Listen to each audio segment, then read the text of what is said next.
गीता लिखी गई कागज के ऊपर, रामचरितमानस लिखी गई कागज के ऊपर, श्रीमद् भागवत लिखी गई कागज के ऊपर। क्यों लिखी गई? लिखने के लिए वस्त्र भी मिल जाते, लिखने के लिए और भी सामग्री मिल जाती, पर लिखा कागज पर गई है।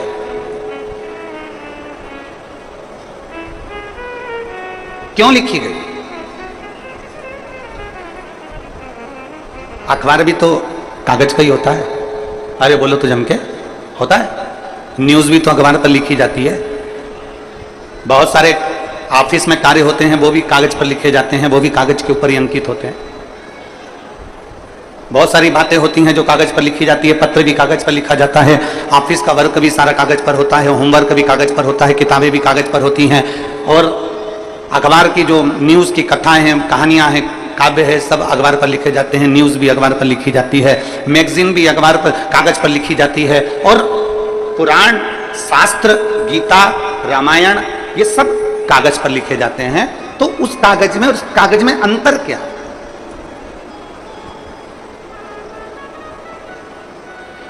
उस कागज में और इस कागज में अंतर क्या? सबसे बड़ा अंतर है कागज का, कागज एक ही है। अखबार छपने वाला कागज भी एक है, मैगजीन लिखने वाला कागज भी एक है, और किताबें बनने वाला कागज भी एक है, ऑफिस में काम होने वाला कागज भी एक है, और पत्र लिखने वाला कागज भी एक है, और पुराण लिखने वाला कागज भी एक है। केवल अंतर इतना है कि बाकी के जिन चीजों पर लिखा गया वो संसार की चीजें लिखी गई, और पुराण में जो लिखा गया वो परमात्मा की चीजें लिखी गई, और जो परमात्मा की एक बार बात लिखा जाती है वो फिर कहीं फेंकी नहीं जाती, उसको संजोकर पूजन के लिए, आराधना के लिए, साधना के लिए रखा जाता है। शिव महापुराण की कथा कहती है जैसे कागज एक है, बस अंकित क्या हो रहा है वो देखा जाता है, उसी तरह संसार में सब एक जैसे पैदा हुए हो। संसार में माता के गर्भ से जब जन्मे थे तुम्हें नहीं मालूम था कि तुम ब्राह्मण हो कि क्षत्रिय हो कि वैश्य हो कि शूद्र हो। माता के गर्भ से जब जन्मे थे तो तुम्हें नहीं मालूम था कि तुम्हारा शरीर पूरा है कि आधा है। माता के गर्भ से जब जन्मे थे तुम्हें नहीं मालूम था कि तुम गरीब हो कि अमीर हो। माता के गर्भ से जब जन्मे थे तुम्हें नहीं मालूम था कि तुम देख पाओगे कि नहीं पाओगे, सुन पाओगे कि नहीं पाओगे, चल पाओगे कि नहीं चल पाओगे, तुम्हें कुछ नहीं मालूम था। भगवान जब जन्म देता है एक जैसा देता है, कागज एक जैसा रहता है, बस हमें ये अपने ऊपर निर्भर करना पड़ता है कि हमें बड़े होते होते हमें अपने दिल पर क्या अंकित करना है। हमें संसार की वस्तुओं को अंकित करना है कि परमात्मा की वस्तु को अंकित करना है। हमें किस मंजिल की ओर जाना है, हमें नीचे की ओर जाना है कि आगे की ओर जाना है, हमें किस दुकान पर जाकर बैठना है, हमें किस गुंठी पर जाकर बैठना है, हमें किसकी संगत में बैठना है। हम कहीं खाने पीने वालों की संगत में तो नहीं बैठ गए, हम कहीं मदिरा पीने वालों की संगत में तो नहीं बैठ गए, हम कहीं किसी जुआरी की संगत में तो नहीं बैठ गए। यह हमारे ऊपर निर्भर करता है कि हमारी संगत कैसी है। अंकित हमें करना है। जब भगवान ने पैदा करा तब ये नहीं बताया कि तू ब्राह्मण है कि क्षत्रिय है कि वैश्य है कि शूद्र है। भगवान ने जब पैदा करा तो ये नहीं बताया कि तेरा शरीर कैसा है। परमात्मा ने तो ये देखा कि तेरा कर्म कैसा है, उस कर्म के हिसाब से तुझे जन्म दे दिया और जन्म देकर तुझे संसार में भेज दिया।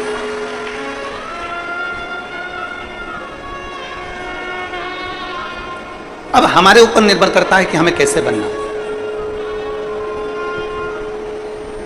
एक पृथ्वी के वीर योद्धाओं में, श्रेष्ठ राजाओं में एक राजा हुए उत्तर भारत के, हर्षवर्धन।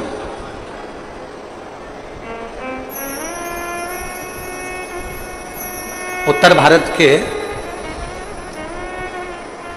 जिन्होंने कन्नौज को अपना राज्य बनाया और उत्तर भारत और पूरे भारत में उनका साम्राज्य रहा, हर्षवर्धन बड़े वीर राजा थे, बड़े श्रेष्ठ थे। केवल एक पंजाब में उनका राज्य नहीं था, बाकी के सब जगह पर उनका राज्य था, सब।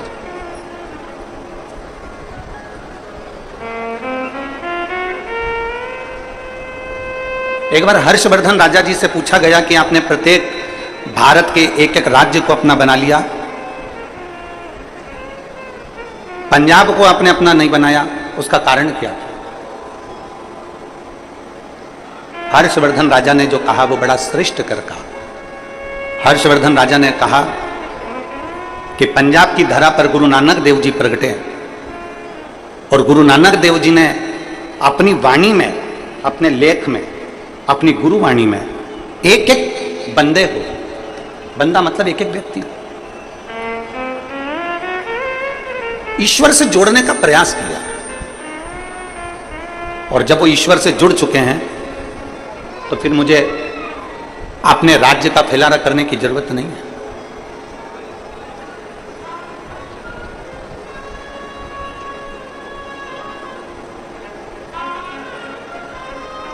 भारत की भूमि के ऐसे संत गुरु नानक देव जी, जो महाराष्ट्र की पवित्र भूमि पर जाते हैं, नागेश्वर में पहुंचते हैं और औंडा नागनाथ के मंदिर के बाहर बैठ जाते हैं और अपने साथ में बैठे हुए संतों से कहते हैं कि पुकारो नामदेव जी, अगर तुम्हें मंदिर के लोगों ने पीछे पटक दिया है तो भगवान शंकर को पुकारो, भगवान शिव के प्रति अगर आपकी भक्ति दृढ़ होगी तो यह मंदिर का दरवाजा भी पलट जाएगा।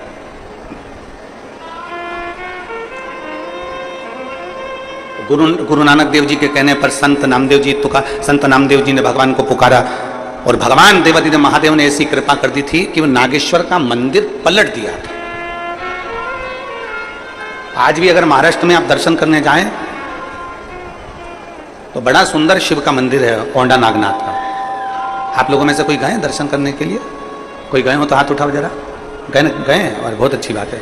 कभी अगर मौका मिले महाराष्ट्र में तो औंडा नागनाथ जी का मंदिर बड़ा सुंदर। बस यह है कि वो थोड़ा मंदिर में जो शिवलिंग है वो छोटा सा नीचे की ओर है, तो थोड़ा धीरे से उसको जाना पड़ता है। एक दो लोग जाते हैं, फिर एक दो लोग निकल जाते हैं, तब एक दो लोग अंदर जाते हैं। ऐसा मंदिर का केवल एक भक्त के लिए। गुरु नानक देव जी के कहने पर, संत नामदेव जी के कहने पर भगवान शंकर ने अपने मंदिर का दरवाजा बदल दिया था।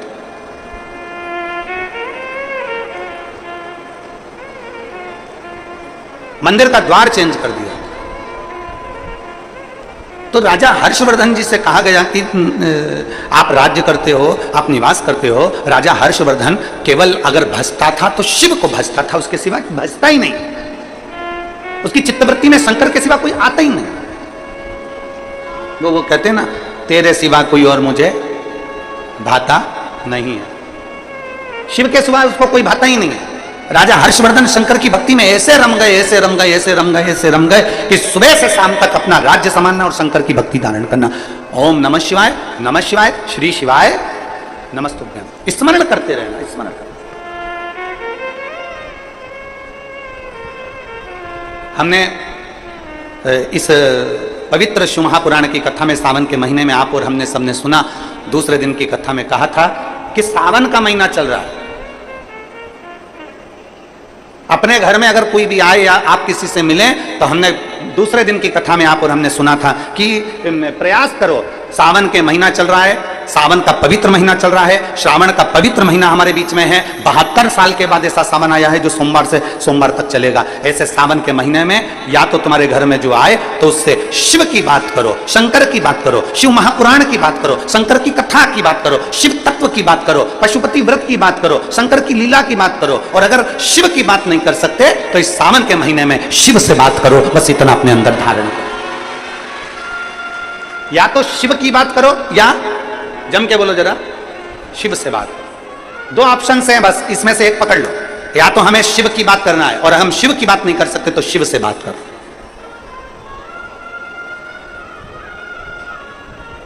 हम लौकिक बात क्यों करें? हम सांसारिक बात क्यों करें?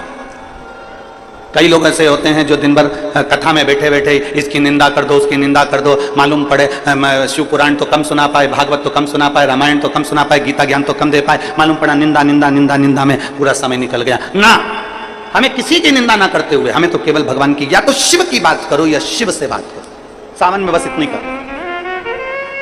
आज सावन का दूसरा सोमवार है। 5 सोमवार का आपको स्मरण मालूम होगा।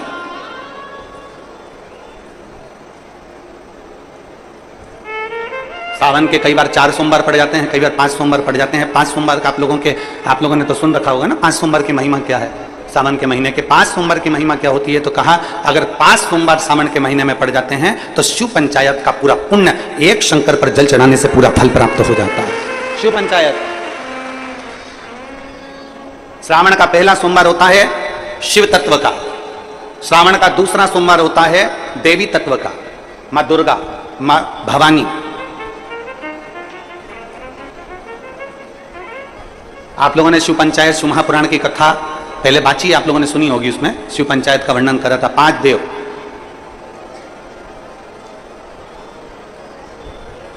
शंकर भगवान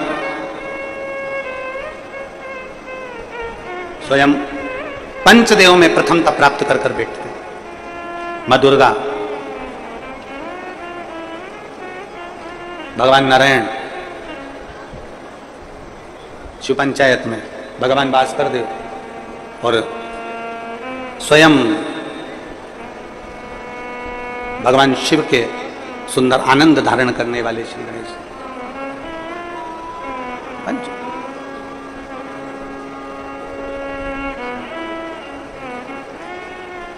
अब प्रथम में शिव, दुर्गा, नारायण, भास्कर देव, गणेश जी, ये सब भगवान शिव की पंचायत के अंतर्गत विराजमान होते हैं और ये 5 सोमवार का फल हमें प्रदान करते हैं। 5 सोमवार,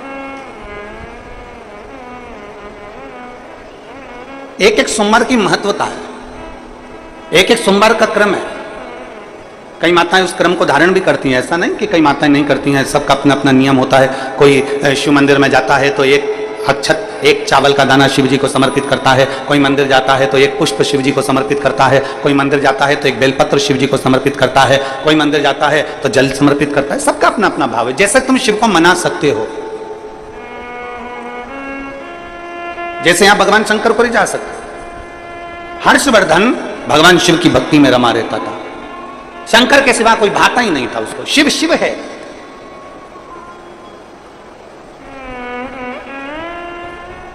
एक मां अहिल्याबाई होलकर और दूसरे हर्षवर्धन, तीसरे वीर शिवाजी, छत्रपति शिवाजी। छत्रपति शिवाजी ऐसे भारत के कई राजा, भारत की कई रानी, भारत की भूमि के कई महाराजा, जिन्होंने इस पृथ्वी पर अपना अखंड राज्य करा और संसार को दिया है, वो शंकर को अपना लक्ष्य बनाकर चलते थे। जैसे माहिल्याबाई होलकर, माहिल्याबाई होलकर जब भी अपना पत्र लिखती थी, उस पत्र में कभी नहीं लिखती थी कि अहिल्याबाई का आदेश, कभी नहीं लिखा कि मां अहिल्या का या राजमाता अहिल्या का आदेश।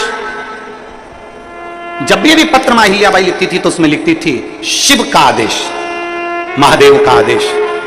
अपने पत्र में कभी नहीं लिखा उसने माता, कभी नहीं लिखा उन्होंने कि मेरा आदेश, उन्होंने कभी नहीं लिखा मां अहिल्याबाई ने कि मेरा आदेश है, उन्होंने तो लिखा महादेव का आदेश है, उन्होंने लिखा कि शिव का आदेश है, उन्होंने लिखा शंकर का आदेश है। मेरा आदेश नहीं, ये मेरा आदेश नहीं है, ये शिव का आदेश है।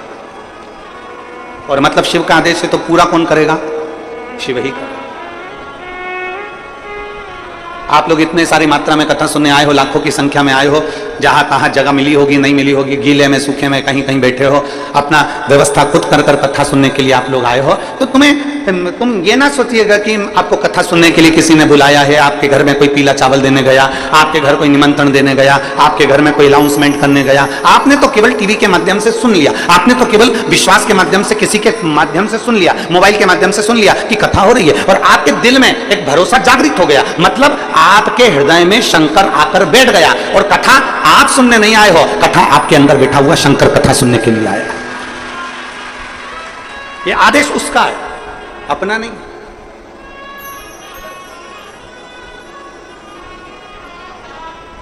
और शंभु शरणे माधु घड़ी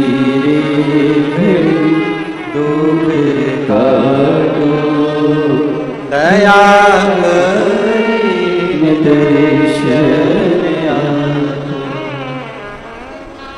भोले नाथ सुनो मेरी अर्जी सुनो त्रिपुरारी, आया आया में शरण तिहारी। भोले नाथ सुनो मेरी अर्जी सुनो त्रिपुरारी। आया आया मैं शरण तिहारी। आया आया मैं शरण तिहारी। रोग कष्टों ने मुझको है घेरा, हे सहारा भोलेनाथ है तेरा। रोग कष्टों ने मुझको है घेरा, हे सहारा भोलेनाथ तेरा। मैं पुकारूं तुझे तू बचा ले मुझे त्रिपुरारी। आया आया शरण हूँ तिहारी। भोलेनाथ सुनो मेरी अर्जी सुनो त्रिपुरारी। आया आया शरण हूँ तिहारी। आया आया शरण हूँ तिहारी। हर्षवर्धन लगा शिव की भक्ति। एक विश्वास एक के प्रति कर लो, वो आपको निहाल कर दे। एक पत्र दे।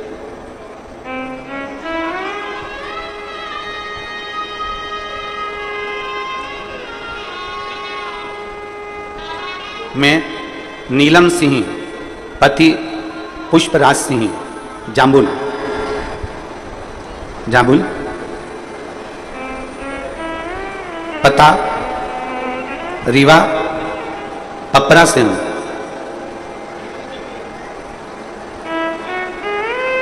कहीं बैठी हैं क्या आप? ही हैं? श्री शिवाय नमस्ते। आइए बेलपत्र ले जाओ। नीलम सिंह पति पुष्पराज सिंह जामुन, स्थायी पता रीवा पंपरा से हूं। मेरे पुत्र अर्नव की तबीयत 19 दिसंबर 2022 को अचानक खराब हो गई। डॉक्टरों की जांच कराने पर पता पड़ा कि उसको ब्लड कैंसर की बीमारी बताई। जब ब्लड कैंसर की बीमारी उसके साथ में बताई, साथ में एक बीमारी और बता दी जिसका नाम था CSF। एक LL ब्लड कैंसर और दूसरा CSF। दूसरी बीमारी भी बता दी। एक तो बेटा 8 साल के बाद हुआ था गुरुजी।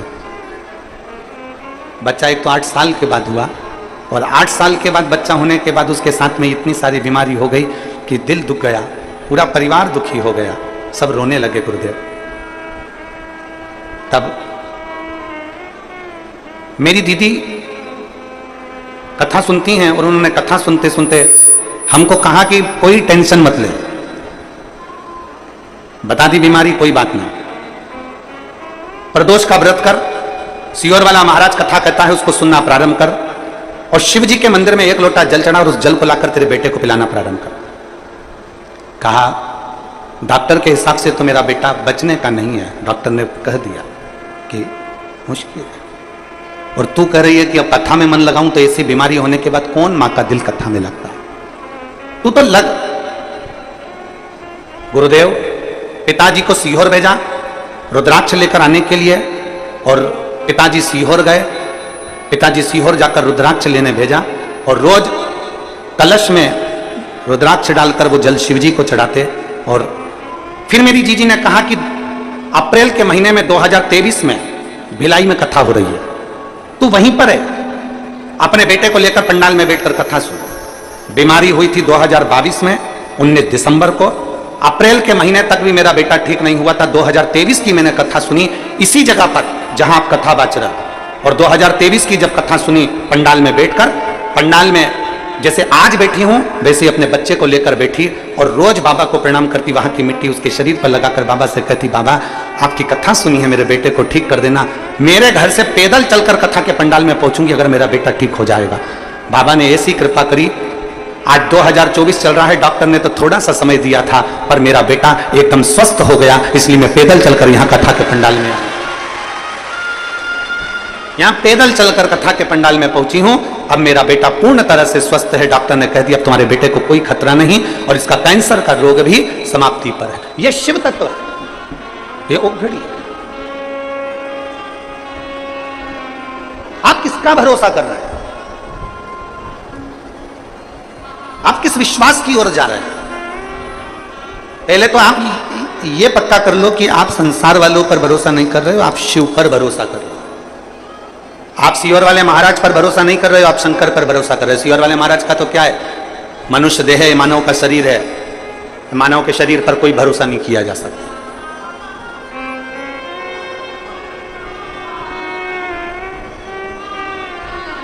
मानव शरीर पर क्या भरोसा करना, मनुष्य शरीर पर क्या भरोसा करना। किसी इंसान पर भरोसा मत करो। फिर निवेदन है कि इंसान पर भरोसा करोगे तो टूट जाएगा, ईश्वर पर भरोसा करोगे तो कभी जिंदगी में नहीं टूटेगा। उस ईश्वर पर भरोसा, उस भगवान पर भरोसा करो। हम इंसान पर क्यों भरोसा करते हैं? क्यों, किस लिए?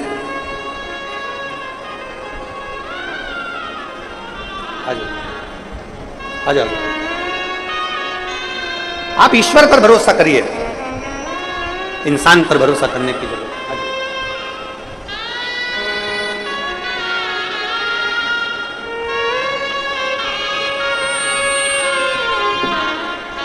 ठीक है बेटा,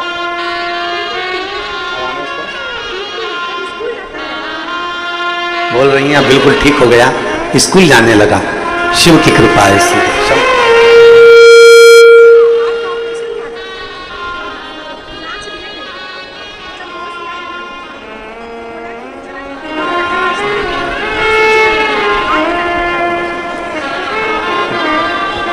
बेटे को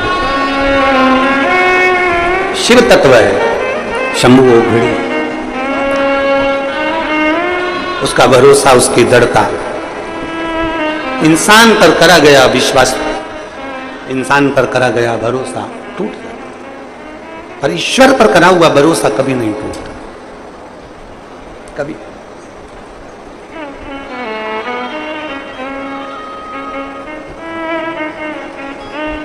एक देवादिदेव महादेव का चरित्र कहता है कि अहिल्याबाई होलकर जब युद्ध लड़ने के लिए चारों तरफ से सेनाएं तैयार होकर घेर लेती थी, तब अहिल्याबाई होलकर अपने हाथ में, आपने अहिल्याबाई माता का फोटो देखा होगा, मूर्ति देखी, उनके हाथ में शिवलिंग रखा रहता था। वो युद्ध के मैदान में भी अपना शिवलिंग लेकर जाती थी। वो घर से निकलती तो अपने शंकर के शिवलिंग को साथ लेकर जाती थी। हम आपसे नहीं कहेंगे कि आप अपना शिवलिंग साथ लेकर जाओ, हम इतना जरूर कहेंगे कि आप शिवलिंग साथ लेकर मत जाओ, पर शंकर को जल चढ़ाकर वो जल जब पियोगे वो तुम्हारे पेट में 24 घंटा रहता है, वो तुम्हारे साथ शिव के रूप में जाए।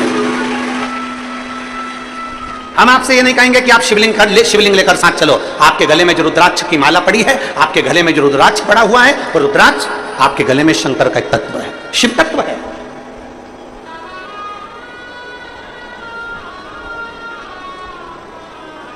आप शिवलिंग साथ लेकर मत जाओ, पर शंकर के चढ़े हुए जल को यदि अपने ऊपर छींट भी लेते हो तो उसका भी फल है हमारे, उसका भी।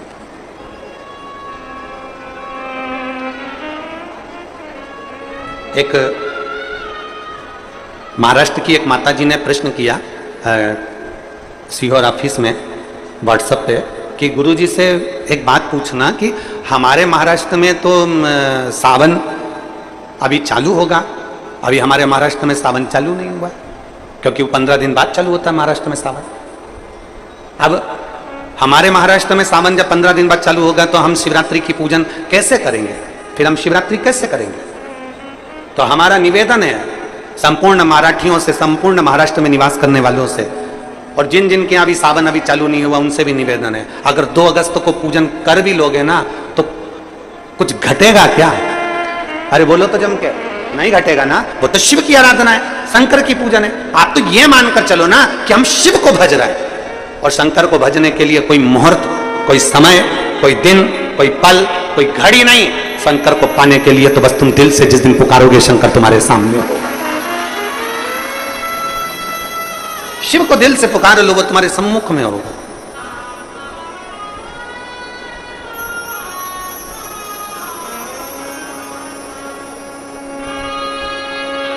कई लोग कहते गुरुजी सावन के महीने में हमारे वो परदादा जी चले गए तो सावन तो हमारे यहाँ खोट हो गई, तो हम भगवान का भजन करेंगे कि नहीं करेंगे, पूजन करेंगे कि नहीं करेंगे, शिव स्तुति करेंगे कि नहीं करेंगे, शंकर का नाम लेंगे कि नहीं लेंगे। हमारा निवेदन है, सावन में गए तो सावन में तुम खाते हो कि नहीं खाते हो? सावन में गए तो तुम कपड़े पहनते हो कि नहीं पहनते हो? सावन में गए तो तुम सावन के महीने में कहीं होटल में या कहीं कहीं जाते हो कि नहीं जाते हो? सावन के महीने में तुम घूमने जाते हो कि नहीं जाते? सावन के महीने में तुम मेहमानों के यहाँ घर पर जाते हो कि नहीं जाते हो? सावन के महीने में तुम सारी दुनिया का काम करते हो, बस केवल भगवान से तुम्हारा बेर हो जाता कि वो चले गए तो हमें भगवान शंकर के पूजन करूं कि नहीं करूं, मंदिर जाऊं कि नहीं, भगवान भजन करूं। और कितने साल हो गए कि हमारे दादाजी को गए हुए 12 साल हो गए, 15 साल हो गए, 20 साल हो गए, पर हमने भगवान का मंदिर छोड़ दिया। हमने खाना नहीं छोड़ा, हमने पीना नहीं छोड़ा, हमने घूमना नहीं छोड़ा, हमने कपड़े पहनना नहीं छोड़ा, बस मंदिर छोड़ा। ए भाई, दुनिया के कई लोग कहते हैं धर्म करते कर्म फूटे। कई लोग कहते हैं, हंसी मजाक में कह देते हैं, यज्ञ कर रहे थे हाथ जल गया, मंदिर गए थे ठोकर खा के नीचे गिर गए, मंदिर की सीढ़ी पे पांव फिसल गया नीचे गिर गए। तो दुनिया के लोग क्या कहते थे? धर्म करते कर्म फूटे। केदारनाथ जी दर्शन करने गए थे, कहीं कुछ हो गया, मालूम पड़े कहीं गए थे कुछ हो गया। तो क्या लोग लिखते हैं? धर्म करते कर्म फूटे। अरे भाई, धर्म करते कर्म नहीं फूटता कभी भी। याद रखना, जब एक व्यक्ति मटका लेने के लिए जाता है, मटके को जब लेने के लिए जाता है तो उस मटके को बजा बजा कर देखता है, बजा बजा कर देखता है। क्यों देखता है? क्योंकि अगर ये मटका फूटा होगा तो अब भी के भी फूट जाएगा, इसलिए इसको बजा कर देखा जाता है। और अच्छा होगा तो मैं इसको लेकर चले जाऊंगा। जब धर्म करते हो, पुण्य करते हो, सत्कर्म करते हो, भजन करते हो, शिव मंदिर जाते हो, अनुष्ठान करते हो, भगवान का नाम लेते हो, और तुम्हारे ऊपर अगर थोड़ा बहुत दुख आ जाता है तो समझ लेना मेरा बाबा तुम्हें बजा कर देख रहा है, कहीं ये फूटा तो नहीं है। धर्म करते कर्म नहीं फूटता कभी भी। भगवान तुम्हारे पूर्व के बेकार कर्म को फोड़ता है धर्म करते। थोड़ी समस्या आ गई, थोड़ी प्रॉब्लम आ गई, थोड़ी परेशानी आ गई, थोड़ा कष्ट आ गया, किसी ने कुछ कह दिया, किसी ने कुछ बोल दिया, समझ लेना कि धर्म करते कर्म नहीं फूट रहा है। धर्म करते हैं तो हमारे पूर्व का कर्म जो हमारे ऊपर हावी रहता है, भगवान उसको तोड़ता है, उसको काटता है, इसलिए थोड़ा कष्ट आ जाता है। एक पत्र है,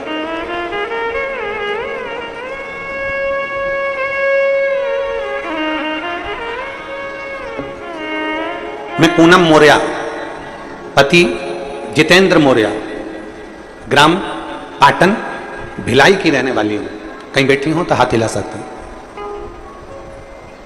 मैं पूनम मौर्य, पति जितेंद्र मौर्य, ग्राम पाटन भिलाई की रहने वाली हूं। हाथ हिलाओ एक बार। आई हैं क्या? आई हैं? हाथ हिलाओ। आ जाओ, बच्चे को लेकर आई हो, आ जाओ, बेलपत्र ले जाओ। मैं पूनम मौर्य, पति राजेंद्र मौर्य, पाटन भिलाई की रहने वाली हूं। गुरुजी, मेरी शादी को 10 वर्ष बीत चुके थे, कोई संतान नहीं थी। तब मेरी मां ने आपके बारे में बताया और बताए हुए उपाय को बताया। बेटी, पशुपतिनाथ का व्रत कर। सियोर वाले गुरुजी कहते हैं कि पशुपतिनाथ का व्रत करने से सभी मनोकामना पूर्ण होती है। तब मैंने पशुपति व्रत किया 2 बार, लेकिन फल नहीं मिला। मैंने 2 बार पशुपति व्रत करा पर मेरे को फल नहीं मिला। फिर तीज का व्रत आया, तब मेरी मां ने टीवी में आपके द्वारा फुलहरे का वर्णन सुना। आप कहते हो कि हरतालिका तीज के दिन जिस मंदिर में फुलेरा नहीं बंधा हो उस मंदिर में जरूर फुलेरा बांधो, मन की कामना पूरी होती है। 5 फुलेरे का दर्शन अवश्य करो, मन की कामना पूरी होती है। मैंने 5 फुलेरे का भी दर्शन करा, एक मंदिर में फुलेरा भी बांधा। तब मेरे बाबा ने मेरी विनती स्वीकार कर ली। तब मेरा 10 साल के बाद 9 मार्च 2023 को मेरा गर्भ ठहर गया। 9 मार्च 2023 को मेरा गर्भ ठहरा, लेकिन 3 महीने पर मुझे ब्लीडिंग होना प्रारंभ हो गया। फिर हमने डॉक्टर को दिखाया तो डॉक्टर ने कहा कि बच्चेदानी में एक बड़ी गठान हो गई है। वो बड़ी गठान होने के कारण बस तुम्हारी ये तकलीफ हो रही है, बच्चे को ना रखिए। तब मेरी मां सीहोर गई, वहां से रुद्राक्ष लाई और मुझे दिया, जिसे रोज तांबे के लोटे में रुद्राक्ष को गलाती, बाबा को चढ़ाती और उसी जल को पी लेती। फिर गुरुजी, हमारे घर 17 नवंबर 2023 को भोलेनाथ की कृपा से बेटे ने जन्म ले लिया, पुत्र रत्न की प्राप्ति हुई। पर 17 नवंबर 2023 को बेटा तो हो गया गुरुदेव, 10 साल के बाद मुझे औलाद तो बाबा ने दे दी गुरुदेव, पर वो बच्चा ना तो देखता था ना सुनता था, आंखों से भी अंधा था और कान से भी बहरा था। ताली बजाते बच्चा नहीं देखता, आंखों से उसे दिखाई नहीं देता। डॉक्टर को फिर दिखाने के लिए हम उस बच्चे को हॉस्पिटल लेकर गए तो डॉक्टर ने कह दिया ये बच्चा जिंदगी भर ना सुन सकता है ना देख सकता है। इतना दिल दुखा कि मेरे महादेव ने तो 10 साल बाद मुझे औलाद दी और वो भी अंधी और बहरी दी। तब आपने अपनी कथा में एक दिन कहा एकांतेश्वर महादेव के मंदिर जाओ, जो एकांत में शिवलिंग है उस पे जल चढ़ाओ, एक दुर्वा चढ़ाओ, एक बेलपत्र चढ़ाओ, वहां की भूमि की रच को साफ कर आओ। हम अपने बच्चे को लेकर एकांतेश्वर मंदिर जाने लगे। डॉक्टर ने तो सर्टिफिकेट दे दिया कि ये बच्चा अंधा रहेगा और बहरा रहेगा जिंदगी भर। हमने शंकर का पीछा नहीं छोड़ा गुरुजी, और बच्चे को लेकर एकांतेश्वर महादेव के मंदिर जाना चालू कर दिया। जो मंदिर एकांत में मिलता था वहीं बैठ जाते, शंकर का चढ़ा हुआ जल बेटे की आंखों पर और कानों पर लगा देते, बच्चे के कान में श्री शिवाय नमस्तुभ्यम बोलते, बच्चे की आंख पर हाथ फेरते, श्री शिवाय नमस्तुभ्यम बोलते। और बाबा की ऐसी कृपा हुई कि डॉक्टरों की रिपोर्ट भी पूरी नेगेटिव हो गई और मेरा बच्चा देखना भी चालू हो गया और सुनना भी चालू हो गया।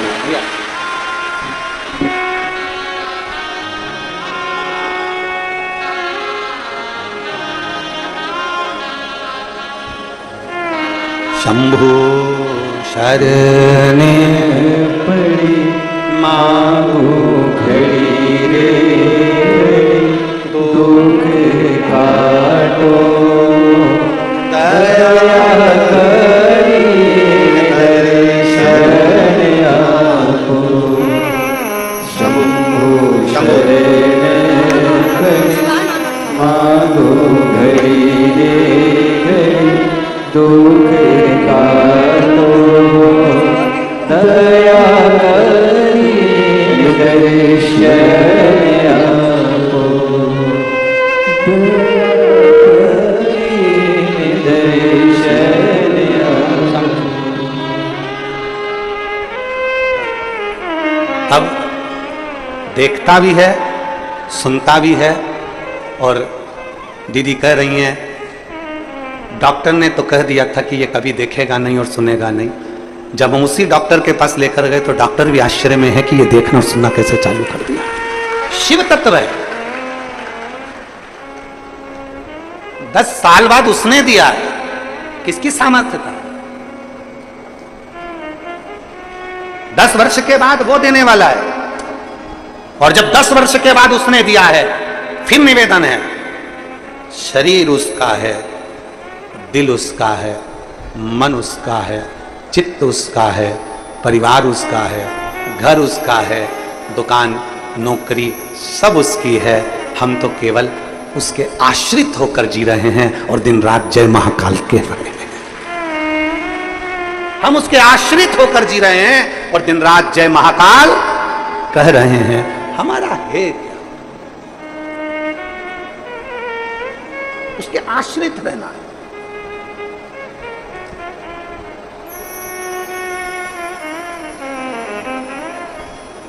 और भोलेनाथ दया करना, मैं तेरे भरोसे हूँ। मेरे बाबा दया करना, मैं तेरे भरोसे हूँ। ना घर के भरोसे हूँ, ना परिवार के भरोसे हो, ना घर के भरोसे हो, ना परिवार के भरोसे हो। मेरे बाबा दया करना, मैं तेरे भरोसे हूँ। भोले बाबा दया करना, मैं तेरे भरोसे हूँ। हम क्यों ना उसके आश्रित हो? हमारी सबसे बड़ी गलती होती है कि हम इंसान पर भरोसा करते हैं। अरे वो गुरुजी बहुत अच्छे हैं, अरे वो गुरुजी बहुत अच्छे हैं, नारियल देंगे काम हो जाएगा, भभूति देंगे काम हो जाएगा, बेल देंगे काम हो जाएगा, दाना देंगे काम हो जाएगा, सिर पे हाथ रख देंगे काम हो जाएगा। ना ना ना, हम गलती करते हैं कि इंसान पर भरोसा करते हैं। हमने सबसे बड़ी गलती आज तक करी है, पूरी जिंदगी में यही गलती करते हैं। कभी इस पे भरोसा कर लेते हैं, कभी उस पे भरोसा कर लेते हैं, कभी उस पे भरोसा कर लेते हैं। हम शिव पर भरोसा क्यों नहीं करते? हम ईश्वर पर भरोसा क्यों नहीं करते?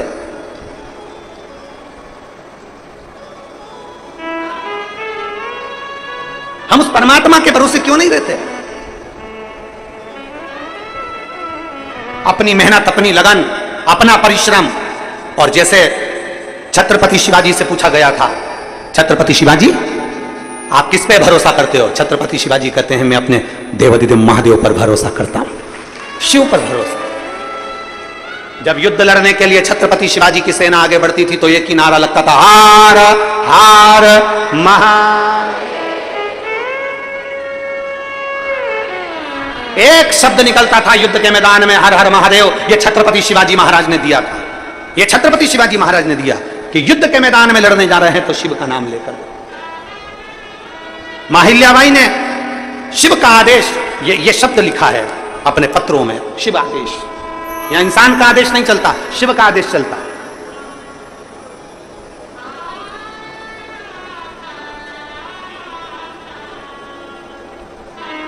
हम इंसान को भगवान बनाने का प्रयास करते हैं, हम भगवान को भगवान नहीं बनने देते।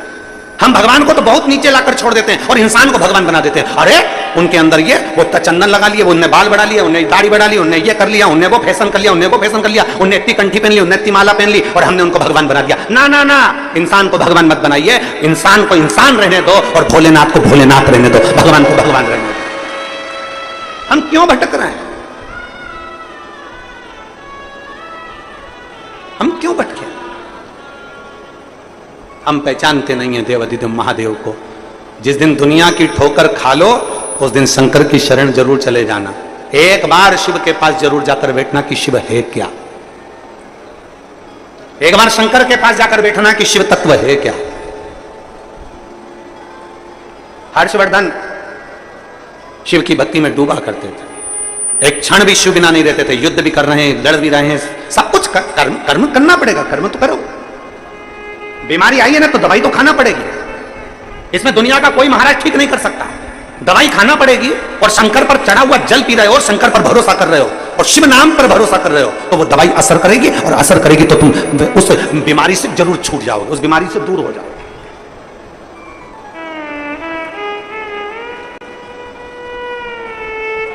अरे दुनिया का कोई महाराज ऐसा बता दो जिसको तकलीफ हुई हो, बीमारी आई हो और वो ऐसे ही ठीक हो गया ना। दवाई तो लेना पड़ेगी और उस दवाई में भी विश्वास की जरूरत है। जिस डॉक्टर ने दवाई दी है ये मान कर लेना कि वो शंकर का एक रूप है और ये मुझे ठीक कर सकता है। दवाई लेते समय तुम्हारे भीतर विश्वास होना चाहिए कि मैं कुंदकेश्वर महादेव का नाम ले रही हूं, मैं एक दिन ठीक होकर मानूंगी, ये पक्का है कि मैं ठीक हो जाऊंगी। ये विश्वास है हमारा। बोल बम का नारा है। हम शंकर के दरवाजे पर क्यों जाते हैं? हम कांवड़ चढ़ाने क्यों जाते हैं? हम शिवजी पर कांवड़ का जल चढ़ाने क्यों जाते हैं? अभी अभी सीहोर में देख लो, महाकाल में देख लो, बाबा बैद्यनाथ जी में देख लो, बाबा धाम में देख लो, तुम्हारे छत्तीसगढ़ के कई शिव मंदिरों में देख लेना, हरिद्वार देख लो, नीलकंठ देख लो, चाहे काशी देख लो, सारी दुनिया में कांवड़ चढ़ रही है।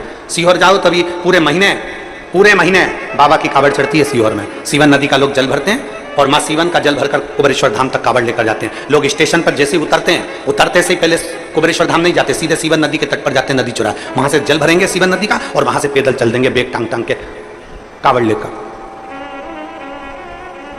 किसी इंसान के पास नहीं जा रहा है कांवड़ का जल लेकर, किसी मनुष्य के पास नहीं जा रहा है कांवड़ का जल लेकर, किसी मनुष्य के पास, किसी महाराज के पास नहीं जा रहा है। कांवड़ का जल लेकर, एक विश्वास को लेकर वो शंकर के पास जा रहा है। जब कांवड़ का जल लेकर, डंडा पकड़कर, बांस पकड़कर जब शिव के पास जाते हैं तो शंकर भी कहते हैं इसने मेरी कांवड़ को पकड़ा है तो मैं भी तेरे हाथ को पकड़कर रखूंगा, तुझे गिरने नहीं दूंगा। चले जा रहे हैं बोल बम बोल बम बोल बम बोल बम बोल बम बोलते बोलते चले जा रहे हैं, शिव का नाम लेते चले जा रहे हैं।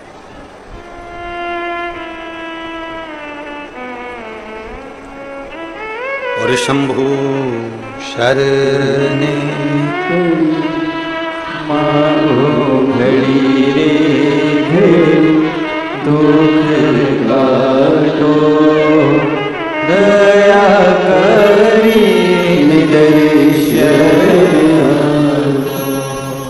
रहे हैं भगवान का नाम लेते लेते सीहोर की पवित्र धरा पर, कोवरेश्वर बाबा की भूमि पर चले जा चले।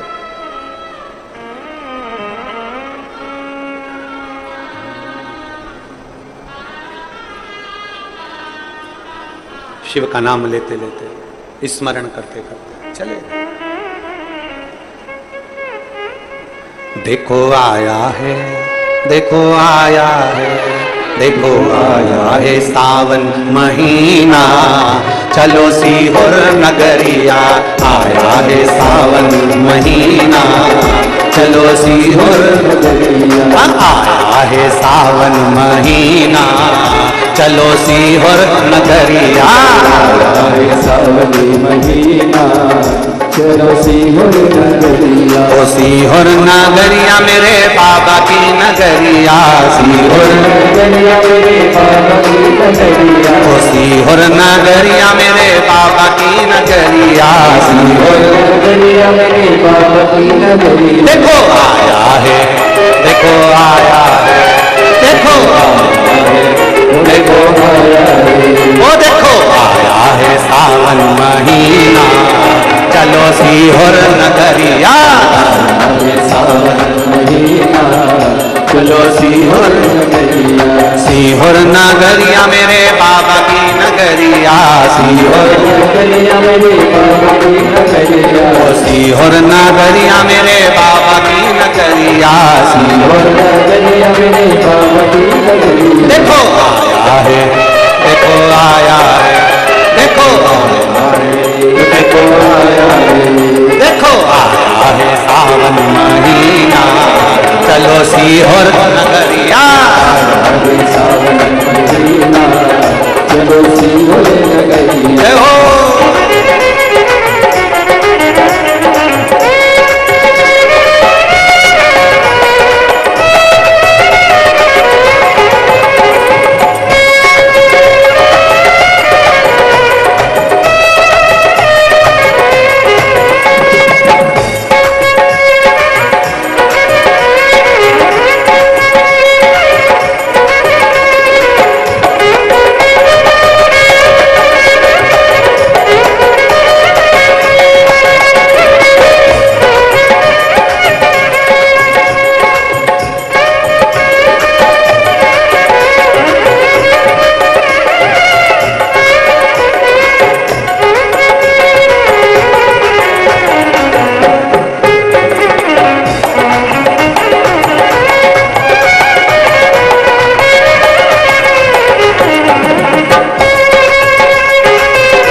सीवन नदी से जल भर कर के लाए, सीवन नदी से जल भर कर के लाए, सीवन नदी से जल भर कर के लाए, सीवन नदी से जल भर कर के लाए। खुशियाँ मांगे झोली फैलाए, खुशियाँ मांगे झोली फैलाए, खुशियाँ मांगे झोली फैलाए, खुशियाँ झोली फैलाए।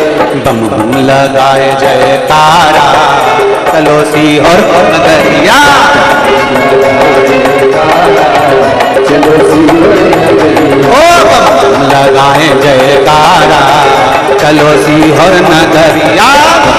लगाए जयकारा, चलो सीहोर नगरिया। ओ सीहोर नगरिया मेरे बाबा की नगरिया, सीहोर नगरिया मेरे बाबा की नगरिया। सीहोर नगरिया मेरे बाबा की नगरिया, सीहोर नगरिया मेरे बाबा की नगरिया। देखो आया है, देखो आया है, देखो देखो आया है, देखो आया है सावन महीना, चलो सीहोर नगरिया।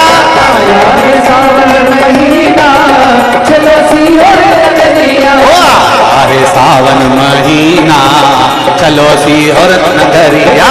आया है सावन महीना, चलो सीहोर नगरिया।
भंडारी है अंतरयामी, कुबेर भंडारी है अंतरयामी, कुबेर भंडारी है अंतरयामी, कुबेर भंडारी है अंतरयामी।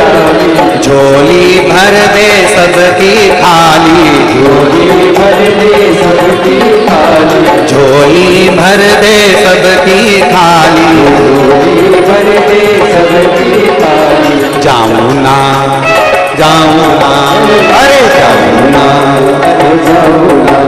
अरे जाऊना मेरी खाली, चलो सीहोर नगरिया। चलो सीहोर नगरिया, चलो सीहोर नगरिया मेरे बाबा की नगरिया, सीहोर नगरिया मेरे बाबा की नगरिया, सीहोर नगरिया मेरे बाबा की नगरिया, सीहोर नगरिया मेरे बाबा की नगरिया, सीहोर नगरिया मेरे शंभू की नगरिया, सीहोर नगरिया मेरे शंभू की नगरिया। देखो आया है, देखो आया है, देखो आया है, देखो आया है, देखो आया है सावन महीना, चलो सीहोर नगरिया। आया है सावन महीना, चलो सीहोर नगरिया। आया है सावन महीना, चलो सीहोर नगरिया। आया है सावन महीना, चलो सीहोर नगरिया।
देना इतनी शक्ति, जीवन भर करो तेरी भक्ति, जीवन भर करो तेरी भक्ति। बाबा देना इतनी शक्ति, बाबा देना इतनी शक्ति, जीवन भर करो तेरी भक्ति, जीवन भर करो तेरी भक्ति। मांगो ना अरे मांगो ना, अरे मांगो ना, अरे मांगो ना, अरे मांगो ना वर कोई पूजा, चलो श्रीवर नगरिया। मांगो ना वर कोई पूजा, चलो श्रीवर नगरिया। आया है सावन महीना, चलो श्रीवर नगरिया। आया है सावन महीना, चलो श्रीवर नगरिया। सावन महीना चलो सीहोर नगरिया। ओ सीहोर नगरिया मेरे बाबा की नगरिया, सीहोर नगरिया मेरे बाबा की नगरिया। देखो आया है, देखो आया, देखो आया है, देखो आया है सावन महीना चलो सीहोर नगरिया। सावन महीना चलो सीहोर नगरिया। ओ आया है सावन महीना चलो सीहोर नगरिया। सावन महीना चलो सीहोर नगरिया। चलो सीहोर नगरिया, चलो सीहोर नगरिया, चलो सीहोर नगरिया, चलो सीहोर नगरिया, चलो सीहोर नगरिया, चलो सीहोर नगरिया, चलो सीहोर नगरिया, चलो सीहोर नगरिया। हर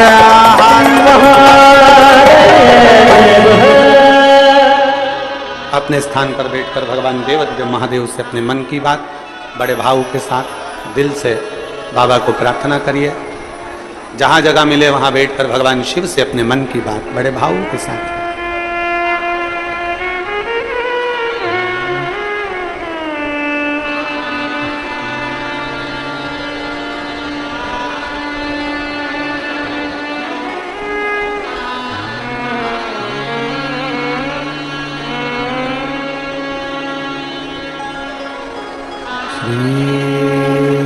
शिवाय नमस्तुभ्यं, श्री शिवाय नमस्तुभ्यं, श्री शिवाय नमस्तुभ्यं, श्री शिवाय नमस्तुभ्यं, श्री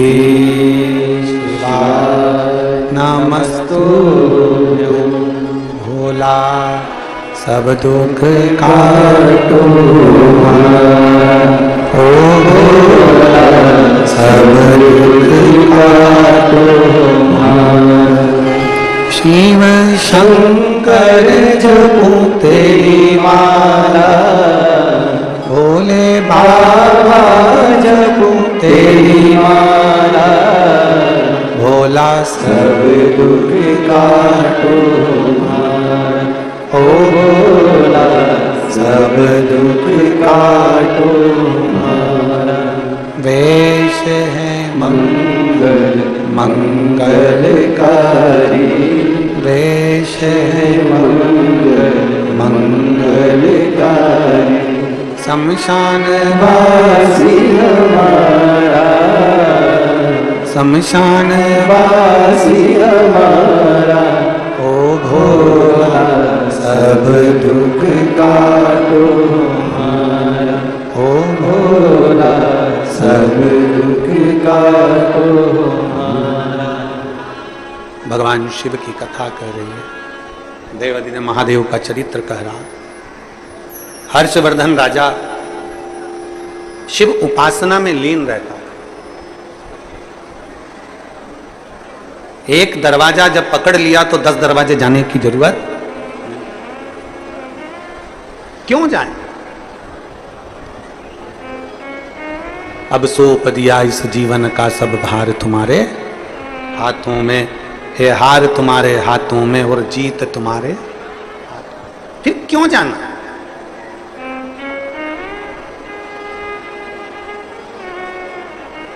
क्यों भटके हम।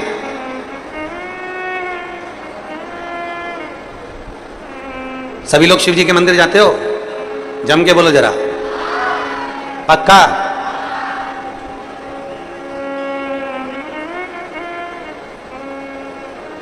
अब तुम भोलेनाथ जी तक पहुंचे हो, शंकर जी के मंदिर तक पहुंचे हो, तो यह भी विश्वास मानकर रखो कि तुम शिव तक आए हो तो भगवान भोलेनाथ भी, भगवान शिव भी एक दिन आपके दरवाजे पर जरूर पहुंचे। ये निश्चित है।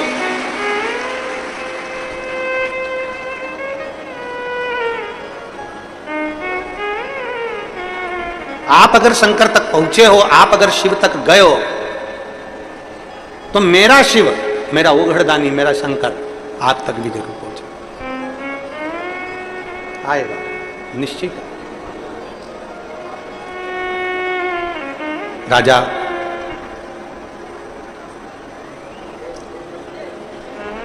हर्षवर्धन जब शिव पर इतना भरोसा कर रहे थे और सब जगह से राजा हर्षवर्धन की विजय थी, हर जगह ऐसा कोई स्थान नहीं था राजा हर्षवर्धन के जीवन में जहां से उसको विजयता प्राप्त नहीं हुई, सब जगह से। एक दिन उसी की परीक्षा, जब भगवान शिव की भक्ति में जो ज्यादा जुड़ा रहता है, शंकर की भक्ति में जो ज्यादा रमा रहता है, तो उसकी परीक्षा भी शिव लेते हैं, क्योंकि शंकर उसको स्वीकार करते हैं ना।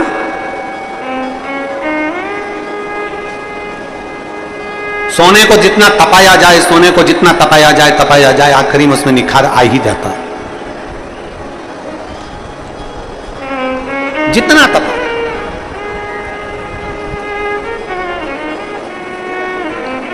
बस यह है कि थोड़ा समय लग सकता है।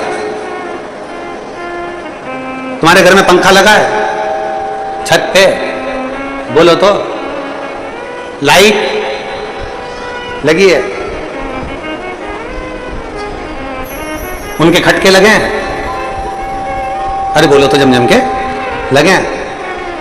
लाइट का खटका बंद करते हो तो लाइट बंद हो जाती है। हाँ, थोड़ी देर बाद बंद होती है कि तुरंत हो जाती है? तुरंत। और पंखा, पंखे का खटका बंद करते हो तो पंखा एकदम बंद हो जाता है क्या? नहीं, थोड़ा धीरे धीरे धीरे धीरे धीरे करते फिर पंखा बंद होता है। दो तरह के व्यक्ति संसार में रहते हैं, एक लाइट की तरह, बल्ब की तरह, ट्यूबलाइट की तरह एकदम खटका बंद तो वो बंद, और एक पंखे की तरह बंद कर भी दो तो धीरे धीरे धीरे बंद होते हैं। दो तरह के लोग संसार में होते हैं, दो तरह के लोग शिव कथा में पहुंचते हैं। ये बल्ब का असर है।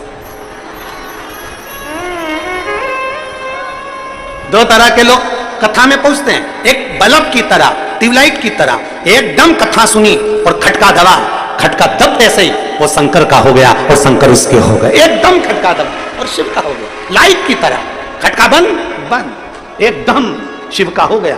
और दूसरा व्यक्ति ऐसा होता है, उसको कितना ही समझा लो, शंकर के मंदिर जा, मंदिर जा, मंदिर जा, जाएगा धीरे धीरे, एक बार, दो बार, तीन बार, चार बार ऐसा घूमेगा, मतलब धीरे धीरे, वो बड़ी मुश्किल से धीरे धीरे पंखा बंद होता है, मतलब धीरे धीरे मंदिर जाना चालू करता है। कोई कोई लाइट की तरह है, कोई कोई पंखे की तरह, खटके सबके हैं। कोई जल्दी जाता है शिव की ओर, कोई लेट जाता है। पर शिव पुराण कहती है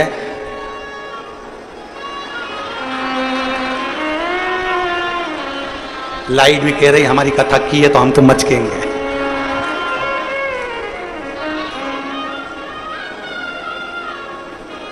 काय दया सिंह जी, काय आज डीजे की लाइट तो ना लगा दी है इसमें है?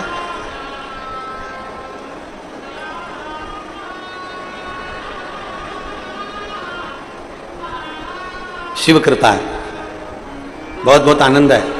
हर हर। कोई लेट बनता है, कोई जल्दी बनता है, पर शिव को जल चढ़ाने वाला एक दिन सेठ जरूर बनता है। थोड़ा लेट हो सकता है, पंखा धीरे धीरे धीरे धीरे थोड़ा समय लग सकता है, थोड़ा समय लगेगा।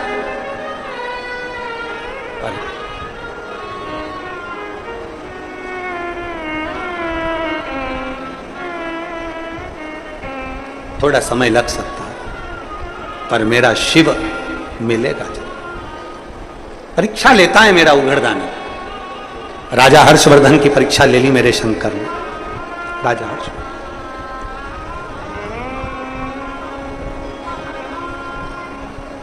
और राजा हर्षवर्धन की परीक्षा ली जब मेरे शंकर ने, एक ब्राह्मण का रूप लेकर हर्षवर्धन के सामने आ गए।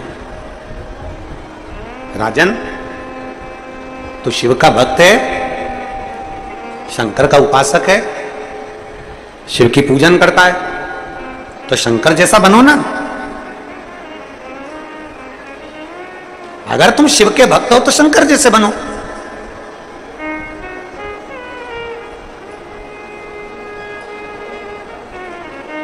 संसार के लोगों की कथा में और शिव महापुराण में बस यही अंतर है। शिव महापुराण की कथा कहती है हमें भगवान के जैसा नहीं बनना है, हमें भगवान के जैसा नहीं बनना है, हमें भगवान नहीं बनना है। एलईडी बंद हो गई है क्या?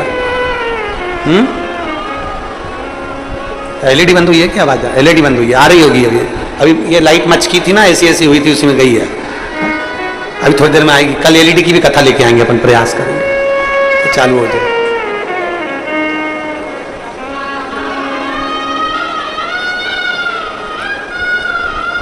थोड़ा समय लगता है पर मिलता जरूर, ओगरदानी जरूर आता।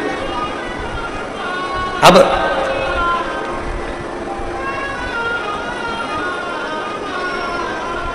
शिव कथा कह रही है, परीक्षा लेने के लिए मेरे देवादिदेव महादेव आ गए, मेरे शंकर मेरे ओघरदानी आ गए, एक ब्राह्मण का रूप रखकर। बहुत परीक्षा लेता है शिव, बहुत। जैसे जैसे शिव के नजदीक आते चले जाओगे वैसे वैसे शिव परीक्षा लेना प्रारंभ कर देगा आपकी। बहुत परीक्षा लेता है। एक पत्र है,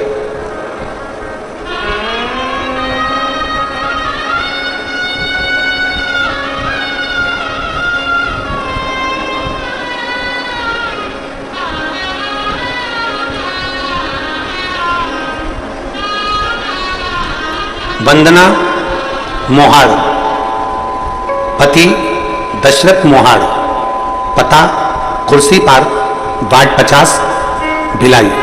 मोबाइल नंबर मेरा ये है, कहीं बैठी हो तो हाथ हिलाइएगा। वंदना मोहाड़, दशरथ मोहाड़, कुर्सी park, ward number 50, Bhilai. Mobile number ये है, कहीं बैठी हैं? आ जाओ, एक बेलपत्र लेकर चले जाना। जाइए। गुरुजी, मेरे भाई की तबीयत अचानक से खराब हो गई, हम लोग हॉस्पिटल लेकर गए तो वहां वेंटिलेटर पर रख दिया, फिर थोड़ा सा ठीक हुए तो उन्हें वेंटिलेटर पर से हटाया, सोनोग्राफी के लिए लेकर गए। सोनोग्राफी करने पर और बहुत सारी जांचें करने पर पता चला कि उनको कैंसर हो गया, और कैंसर हो गया